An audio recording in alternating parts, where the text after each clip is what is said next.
I want to talk to you today about money.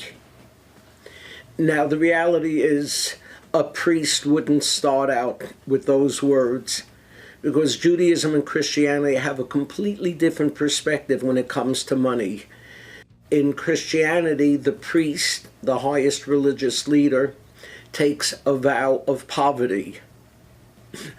No rabbi takes a vow of poverty. It might work out that way, but not as a religious obligation, and certainly not for me. But the reality is Jews have always been associated with money, usually not in the kindest light. I have some quotes here. In Spanish, it is said, "A real Jew will get gold out of straw." In Polish, "Bargain like a Jew, but pay like a Christian." For Hungarians, money is the god of the Jews. Here in America, they're much kinder, so they just talk of Jewing you down. Our association with money has many historic reasons, one of which was we were forced into the money lending business by the Christian world. And also there's envy about the wealth that Jews have had over the generations. But I want to talk to you about money because this Shabbos is a Shabbos that talks about money. This Shabbos is not just the Torah portion of Mishpatim, but it's also what is referred to as Shabbat-Shekalim, shekel. This is the Shabbos when we recall that time of the temple when Jews were obligated on the week preceding the month of Adar to bring a half shekel as their contribution to the sanctuary for the communal offerings. It's a strange aspect of this shekel that was brought. It is said in the Torah, "Zeh nitnu," this is the coin you shall give. And our rabbis say that this means that God actually had to show the coin to Moshe because Moshe didn't understand this law of giving money for the sanctuary. What didn't he understand?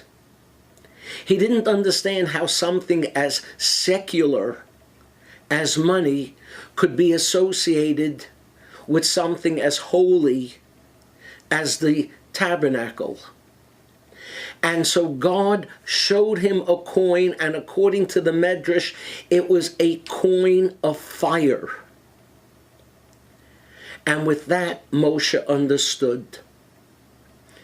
Because fire can burn, but it can also glow. It can be very hot, but it can also warm your heart. Fire can be destructive, but it also can be creative. And the lesson here is that money is like fire.